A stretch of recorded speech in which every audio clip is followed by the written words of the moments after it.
अस्सलाम वालेकुम। आज जो टॉपिक हमने पढ़ना ये है बॉइलिंग पॉइंट। जिस तरह हमने evaporation, vapour pressure, boiling point, ये तीनों ऑलमोस्ट सेम तरीके से लोगों क्वेश्चन पूछे जाते हैं। मतलब क्वेश्चन आएगा आपको define boiling point and explain the factors which effect on boiling point. तो सबसे पहले हम बात करेंगे डेफिनेशन की और उसके बाद इसको समझेंगे कि डेफिनेशन में हमने जो बातें कही हैं इनका मतलब क्या है। द टेम्परेचर, ये वो टेम्परेचर है, टेम्परेचर एट विच, जहां पर, eight which the vapour pressure of a liquid, the vapour pressure, जो बुखारात प्रेशर लगा रहे होते हैं ना वो वाला pressure, the vapour pressure of liquid, liquid का वेपर प्रेशर बराबर हो जाए, बिकम इक्वल टू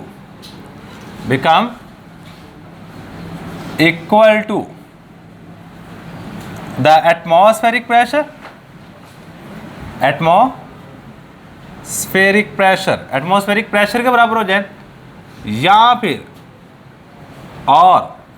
फिर एनी एक्सटर्नल प्रेशर या किसी भी बैरोनी प्रेशर के बराबर हो जाए। इसको हम नाम दे रहे थे इज कॉल्ड बॉइलिंग पॉइंट। अच्छा, बॉइलिंग पॉइंट को आम ज़बान में कहूँ ना, वो टेम्परेचर जहाँ पे कोई भी चीज़ उबल जाती है। और प्रॉपर जो उर्दू का लफ्ज़ इसके लिए इस्तेमाल किया जाता है वो कहता है नुक्ता घलाओ, नुक्ता, शायद आपने वर्ड इस तरह का सुना हो, नुक्ता घलाओ, पिघलाओ नहीं, पिघलाओ होता है, नुक्ता पिघलाओ मेल्टिंग पॉइंट को कहते हैं। बॉइलिंग पॉइंट के लिए नुक्ता घलाओ वो टेम्परेचर जहाँ पे कोई भी लिक्विड उबलना शुरू हो जाए, उस टेम्परेचर को बॉइलिंग पॉइंट कहेंगे। ये आसान ज़ुबान में, वो टेम्परेचर जहाँ पे कोई भी लिक्विड उबलना शुरू हो जाए उस टेम्परेचर को बॉइलिंग पॉइंट का नाम दिया जाता है। अब जो बातें मैंने यहाँ पे लिखी, temperature at which vapour pressure for liquid become equal to the atmospheric pressure और any external pressure is called boiling point. इसका मतलब क्या है? देखो, आप कोई भी लिक्विड लेके उसको गर्म करते हो ना, आपने यहाँ पे कोई लिक्विड रख लिया, देखो ये कभी भी लिक्विड ऊपर की तरफ उड़ेगा नहीं। क्यों? क्योंकि ऊपर से ना हवा इसके ऊपर प्रेशर लगा रही होती है, और जब प्रेशर हवा लगाती है इसको हम नाम दे रहे होते हैं एटमॉस्फेरिक प्रेशर। और ये प्रेशर होता है 1 ATM, 1 ATM होता है। यहाँ फिर क्या होता है, 1 ATM नहीं कहना चाहते हो तो यहाँ पे आप 760 mm ऑफ Hg, इतना प्रेशर ऊपर से हवा लगा रही है। अच्छा, आपको पता है इंसानी जिस्म का ब्लड प्रेशर कितना होता है नॉर्मल? 80 से लेके 120, और हवा कितना लगा रही है? 760। मतलब जो इंसानी जिस्म का ब्लड प्रेशर है उससे तकरीबन 7-8 गुना ज़्यादा प्रेशर लग रहा है जो हवा हमारे जिस्म पे लगा रही है। अगर सपोज करो अगर हमारा ब्लड प्रेशर 1000 हो जाए, 760 से बढ़ जाए, तो क्या होगा? आपकी शरीयानें फट जाएंगी, आपका खून आपके जिस्म में से बाहर आ जाएगा, आपका खून आपके जिस्म में से बाहर आ जाएगा। आपने हमेशा देखा होगा जब हम ऊपर की तरफ जाते हैं एटमॉस्फेरिक प्रेशर वहाँ पे नहीं होता, वहाँ पे स्पेस में जाने के लिए हमेशा एक ख़ास सूट होता है, सही स्पेस सूट होता है, वो इन चीज़ों से प्रोटेक्ट कर रहा होता है, अंदर प्रेशर को मेंटेन करके रखता है, ऑक्सीजन प्रोवाइड कर रहा होता है, हर एक चीज़ दे रहा होता है। अगर हमारा प्रेशर एटमॉस्फेरिक प्रेशर से बढ़ जाए, अव्वल तो बढ़ता ही नहीं है, 250 300 पे जाता है, बंदा मर जाता है। और 300 पे ब्लड प्रेशर बहुत ज़्यादा हाई है, बहुत ही ज़्यादा हाई है, बंदा मर जाएगा। सही, मतलब हवा ऊपर से कुछ ना कुछ प्रेशर लगा रही है। अब क्या होता है कि हम इसको गर्म करना शुरू कर देते हैं। अब आपको पता है जब गर्म करेंगे, जहाँ पे लिक्विड होगा इनके दरम्यान में होती है इंटरमॉलिक्यूलर फोर्सेस, सही है। अब ये अपने दरम्यान में जो इंटरमॉलिक्यूलर फोर्सेस होती हैं इनको तोड़ते हैं और ये ऐसा वेपर बनना शुरू कर देते हैं। ये ऊपर की तरफ जाएगा, वेपर बनेंगे। और आपको मैंने एक बात सिंपल सी बताई थी कि जितने ज़्यादा वेपर बनेंगे उतना ज़्यादा वेपर प्रेशर होगा। टेम्परेचर बढ़ाते जा रहे हैं तो मतलब क्या, वेपर भी ज़्यादा बनते जाएंगे।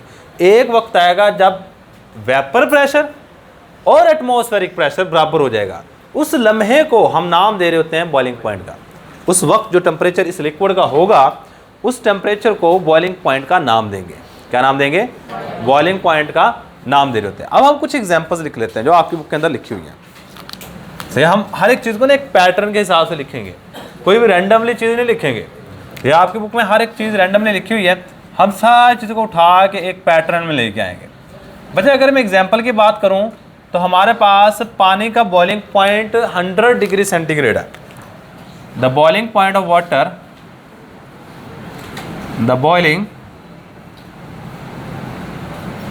Point of water is 100 degree centigrade. सही है। इसके बाद the boiling point of ethyl alcohol, boiling point of ethyl alcohol is 78 degree centigrade. अगर आप एग्जाम्पल को पूरा करना चाहते हैं तो आप यहाँ पे लिख दो कि आगे एक छोटी सी बात, एट 1 atm प्रेशर, अब पूरी बात होगी। और यहाँ पे लिखोगे एट 1 atm प्रेशर। 1 atm नहीं लिखना चाहते तो इसकी जगह पे क्या लिखोगे, 760 mm ऑफ Hg। 1 atm ही है। अच्छा, इसके बाद ना इसकी एक्सप्लेनेशन करेंगे, थोड़ी सी एक्सप्लेनेशन करेंगे, ग्राफिकल एक्सप्लेनेशन करेंगे। हमने टू द पॉइंट बातें लिखनी है ताकि हमें बातें समझ में आ जाएं। देखो ग्राफ एक आपकी बुक के अंदर बना हुआ है, इधर देखो ग्राफ बनाना सीखना आपने। देखो इस तरह एक ग्राफ है, ये इस तरह का, ये एक मेरे पास ग्राफ है। इस ग्राफ में ना ये वाली चीज़ कहलाती है वाई एक्सिस, ये आपको पता होगा, और ये वाली चीज़ कहलाती है एक्स एक्सिस। एक्स एक्सिस के लोग आपने लेना है टेम्परेचर, क्या लेना है, वाई एक्सिस के लोग लेना है एटमॉस्फेरिक प्रेशर या प्रेशर। क्या चीज़ लोगे, प्रेशर। और प्रेशर लेना है आपने mm of Hg, mm of Hg लिखना चाहिए, इसकी जगह पर टॉर लिख लीजिएगा। सही है। इस साइड में टेम्परेचर बढ़ रहा है, इस साइड में प्रेशर बढ़ रहा है। मैं यहाँ पे कुछ निशान लगा लेता हूँ, 1 2 3 4 5 6 7 8 9, थोड़ा बढ़ा लेते इसको, 10 11। सही है। तो ये हमारे पास है वाई एक्सिस। अब होता क्या है, कुछ चीज़ों के यहाँ पे प्रेशर दिए हुए हैं, यहाँ पे मैं कुछ प्रेशर लगा लेता हूँ, ये 200 400 600 800, यहाँ पे एक लाइन लगा लेता हूँ। अब ये वाली जो लाइन लगाऊंगा ना, ये याद रखिए कौन सा प्रेशर होगा, ये एटमॉस्फेरिक प्रेशर होगा। कितना, 760 मिलीमीटर ऑफ, चलो मैं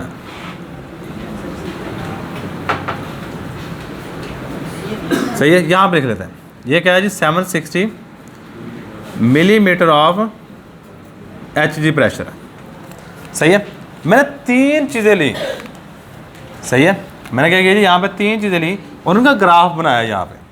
तो पहली चीज़ का ग्राफ बनाया मैंने, यहाँ से स्टार्ट हुआ और यहाँ पे तकरीबन 10 20 30, यहाँ पर जाके वो चीज़ बॉयल होगी, 30 40 50 60 70, एक चीज़ जाके यहाँ पे बॉयल होगी और एक चीज़ जाके यहाँ बॉयल होगी, 80 90 100।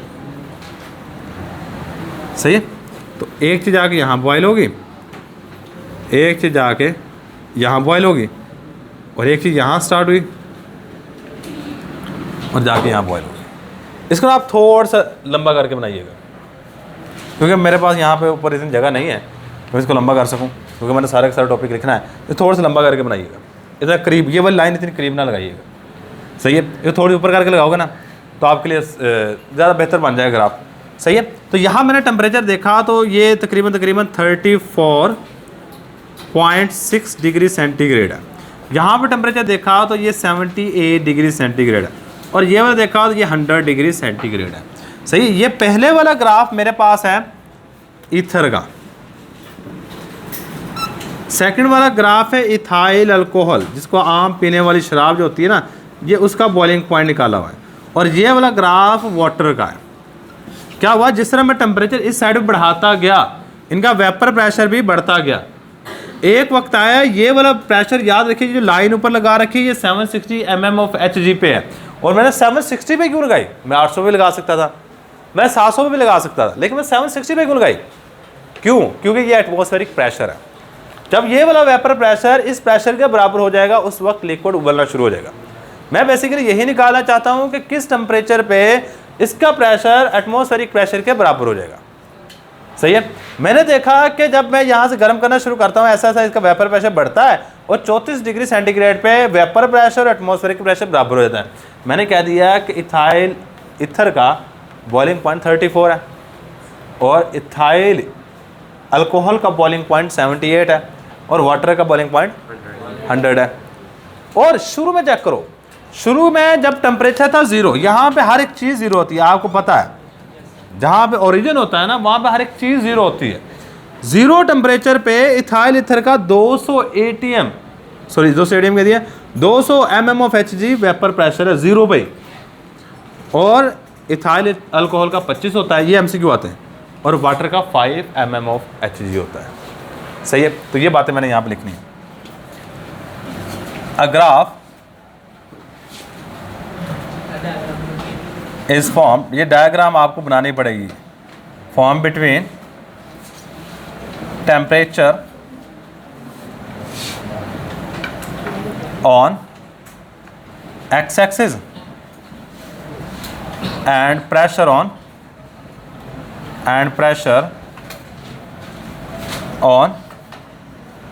Y axis. हमने ग्राफ बनाया, टेम्परेचर को लिया है एक्स एक्सिस के लोग और प्रेशर को लिया है वाई एक्सिस के अलोंग। क्लियर है। इसके बाद क्या हुआ, एट 0 डिग्री सेंटीग्रेड क्या हुआ, 3 बातें लिखूंगा। क्या, ईथर का वेपर प्रेशर था 200 एटीएम, सॉरी एटीएम कह दिए mm of Hg at 0 degree centigrade the vapour pressure of ether is, ये 0 डिग्री सेंटीग्रेड सबके लिए होगा, चलो इसको आप अंडरलाइन कर लो इस तरह, यानी इसकी हेडिंग बना दो। At 0 degree centigrade vapour pressure of ether is 200 mm of Hg। और इसके बाद सेकंड क्या बात होगी हमारे पास, the vapour pressure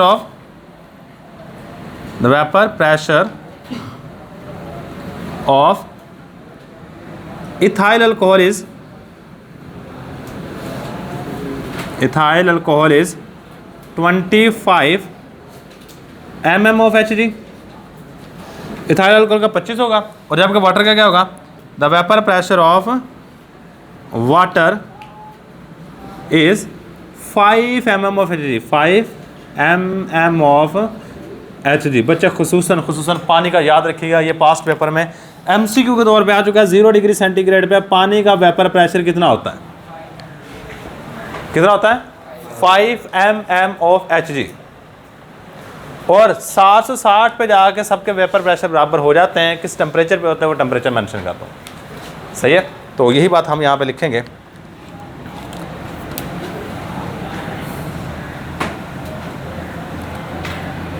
at 760 mm of Hg, the vapor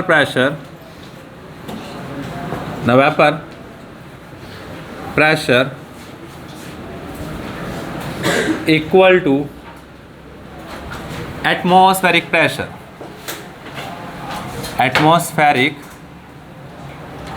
ये एटमॉस्फेरिक प्रेशर के बराबर हो जाएगा। And liquid starts boiling, and liquid, और जो लिक्विड होगा ये क्या हो जाएगा, स्टार्ट्स बॉइलिंग, और लिक्विड उबलना शुरू हो जाएगा। सही है। तो बच्चे ये बाकी चीज़ें ना आपने यहाँ से देख के आगे लिखना चाहते हैं लिख दें, नहीं तो 2 एग्जांपल हमने दी हुई हैं, ग्राफ की एक्सप्लेनेशन हमने कर दी है। सही है। तो आगे हम डायरेक्ट जाते हैं, हमारा जो मेन मकसद है, factors effecting on boiling point. चलो मैं लिख ही देता हूँ। At 34 degree centigrade of ether, 78 degree centigrade of ethyl alcohol, और 100 degree centigrade of water boils and these temperature, जो ऊपर टेम्परेचर मेंशन किए हैं ये बॉइलिंग पॉइंट है, these temperatures are boiling point of liquid,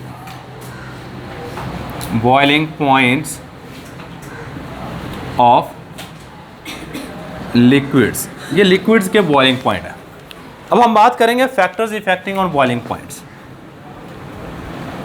factors affecting on boiling point. Boiling point पे कौन कौन से फैक्टर्स असरअंदाज हो रहे होते हैं वो देखने लगे। भाई सबसे पहला जो फैक्टर है बच्चे वो है नेचर ऑफ लिक्विड। क्या है हमारे पास? Nature of liquid. और हमने ये प्रीवियस लेक्चर में बात कर चुके हैं कि नेचर ऑफ लिक्विड की बात की जाए तो दो तरह के लिक्विड होते हैं, पोलर लिक्विड और नॉन पोलर लिक्विड। अब खुद सोचिएगा, इधर देखो, हमने ये बात कर रखी है कि पोलर लिक्विड में इंटरमॉलिक्यूलर फोर्सेस स्ट्रॉन्गर होती हैं, नॉन पोलर में वीकर होती हैं। अब मैंने एक बात आपको बता रखी है, एटमॉस्फेयर ऊपर से जो प्रेशर लग रहा है वो तो कांस्टेंट है 760 mm ऑफ एटरी, लेकिन नीचे से जो वेपर ने प्रेशर लगाना वो सब में डिफरेंट होगा। जो पोलर होगा उसमें इंटरमॉलिक्यूलर फोर्स होंगे स्ट्रॉन्गर, वहाँ वेपर बनेंगे कम। जब वेपर कम बनेंगे तो वेपर प्रेशर भी कम होगा। जब वेपर प्रेशर कम होगा तो उसका बॉइलिंग पॉइंट काफ़ी ज़्यादा दूर जाके आएगा। उसको ज़्यादा टेम्परेचर देना, मैं सपोज करता हूँ, इसको मैं रेज कर देता हूँ यहाँ से। ये देखो, ये मेरे पास दो तरह के लिक्विड है, ये मैं एक लिक्विड है, इनके दरम्यान में इंटरमॉलिक्यूलर फोर्सेस स्ट्रॉन्गर। क्या है मेरे पास? Intermolecular forces stronger. और एक और लिक्विड है मेरे पास ये वाला, और इसके दरम्यान में इंटरमॉलिक्यूलर फोर्सेस वीकर। अब इधर सुनना, अब मैंने इसको यहाँ से निकालना है और इसको भी यहाँ से निकालना है। यहाँ पे कम टेम्परेचर ही दूंगा ना, मतलब 20 डिग्री सेंटीग्रेड ही दूंगा तो ये जल्दी यहाँ से निकल जाएगा, क्योंकि इंटरमॉलिक्यूलर फोर्सेस हैं कमज़ोर। और टेम्परेचर दे के मैं पता क्या कर रहा हूँ, इसको एनर्जी दे रहा हूँ ताकि यहाँ से निकल जाए। अब यहाँ पे इंटरमॉलिक्यूलर फोर्सेस क्या है? स्ट्रॉन्गर। अब मुझे यहाँ पे ज़्यादा गर्म करना पड़ेगा, सही है, मुझे ज़्यादा गर्म करना पड़ेगा। तो मतलब मैं सपोज करता हूँ मैं इसको 100 डिग्री सेंटीग्रेड देता हूँ, फिर जाके ये उबलेगा। मतलब आपने ये चीज़ पढ़ी है, पोलर में intermolecular force stronger, non polar में वीकर होती हैं। तो इसका मतलब क्या हुआ कि पोलर का मेल्टिंग पॉइंट या बॉइलिंग पॉइंट हायर होता है, नॉन पोलर का बॉइलिंग पॉइंट लोअर होता है। यही बात हमने यहाँ पे लिखनी है। The boiling points of polar liquids are higher than the boiling points of non-polar liquids because, इसकी रीज़न क्या होती है? Because polar liquids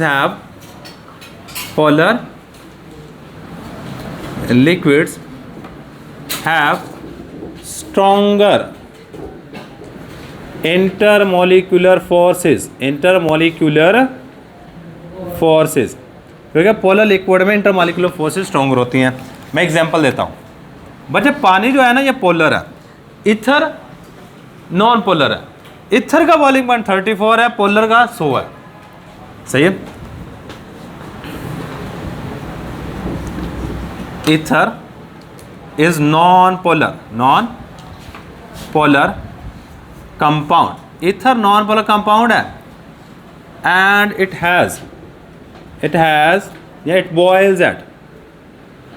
boils at 34 degree centigrade, and water is polar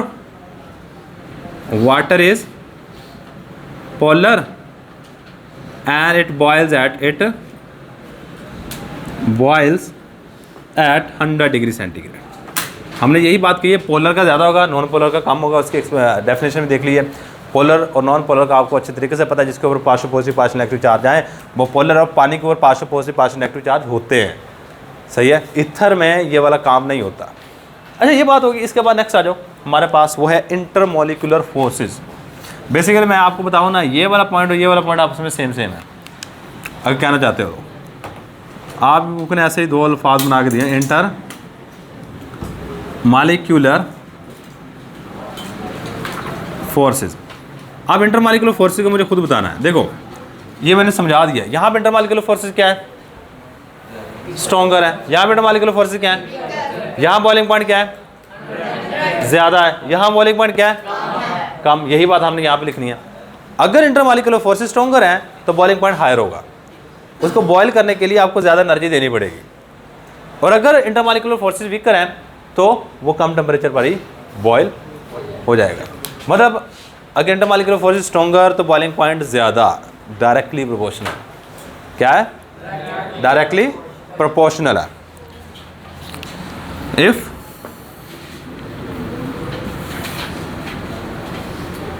inter molecular forces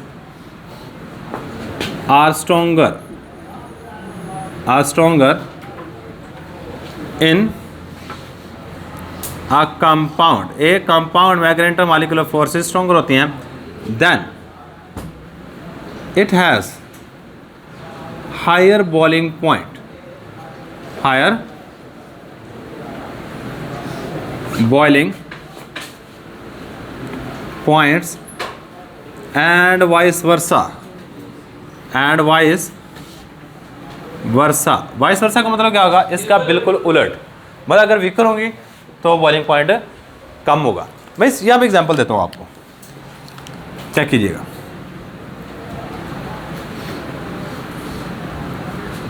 इसकी example क्या बनेगी, देखो पानी का बॉइलिंग पॉइंट ज़्यादा है, अल्कोहल का बॉइलिंग पॉइंट क्यों, क्योंकि पानी में इंटरमॉलिक्यूलर फोर्सेज और अल्कोहल में वीकर है। अब ये भी एग्जांपल दे सकते हो ईथर वाली, ईथर में वीकर है और पानी में स्ट्रॉन्गर है। जो मर्जी एग्जांपल दे दो। The boiling point of water is higher then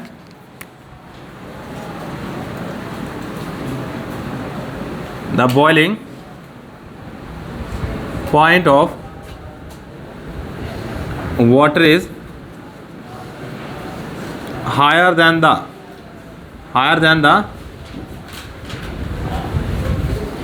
boiling point of ether कर लो बेशक, या अल्कोहल कर लो, दोनों में कोई भी कर सकते हो। ईथर बिकॉज, इसकी रीज़न क्या है, because water has stronger intermolecular forces, क्योंकि पानी में इंटरमॉलिक्यूलर फोर्सेज स्ट्रॉन्गर होती है। Intermolecular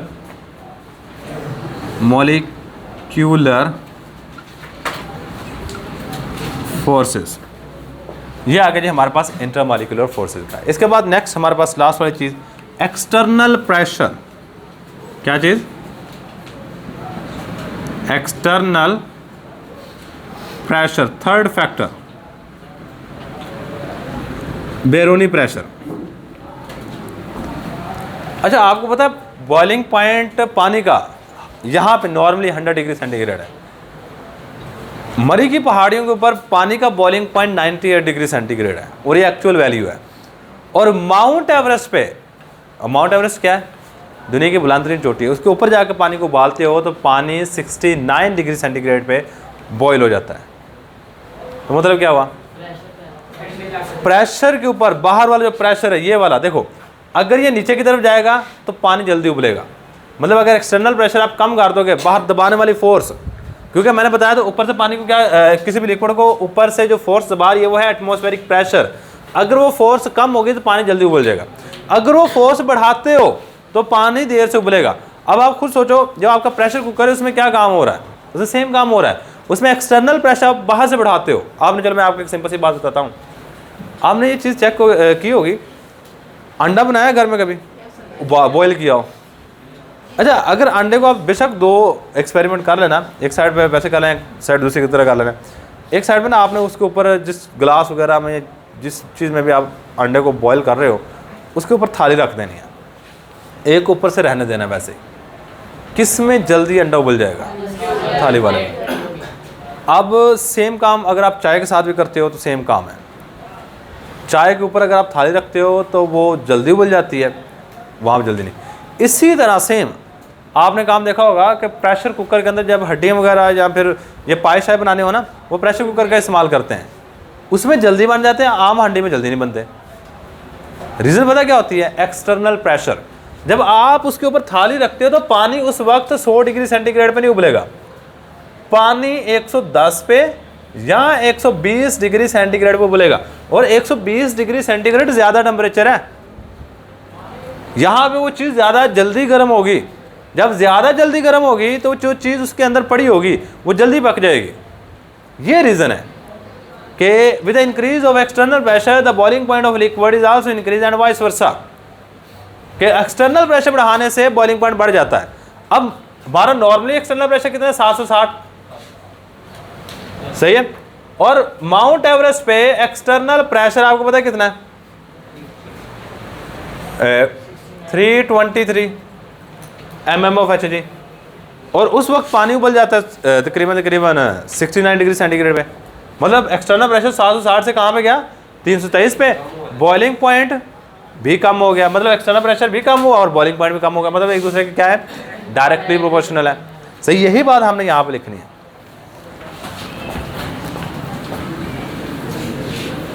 external pressure effect on boiling point। अब क्या होता है जी, एक्सटर्नल प्रेशर बढ़ाने से बॉइलिंग पॉइंट बढ़ता है और इसका बिल्कुल विद द इंक्रीज और with the increase of external pressure, external pressure के बढ़ाने से the boiling point of liquid, the boiling point of liquid is also increased and vice versa। और इसका बिल्कुल उलट भी, मतलब एक्सटर्नल प्रेशर कम करने से बॉइलिंग पॉइंट कम भी हो जाएगा। सही है। तो प्रेशर कुकर जो है ना, ये इसी प्रिंसिपल पे काम करता है। Pressure cooker is based on this principle. Pressure cooker is based, pressure cooker की बुनियाद है ऑन दिस प्रिंसिपल, इसी प्रिंसिपल, इसी असूल पर प्रेशर कुकर की बुनियाद है। जो गर्म प्रेशर कुकर इस्तेमाल करते हैं, सही, कुकर वर्ड का मतलब है पकाने वाला। प्रेशर लगा के किसी चीज़ को पकाना। सही है। तो ये था जी हमारे पास बॉइलिंग पॉइंट। सही है। तो इसमें बेसिक चीज़ें याद रखिएगा। ये काफ़ी ज़्यादा इंपॉर्टेंट लॉन्ग क्वेश्चन है, ये पास पेपर लॉन्ग क्वेश्चन के तौर पे आ चुका है। तो यही है हमारे पास। अल्लाह हाफिज़।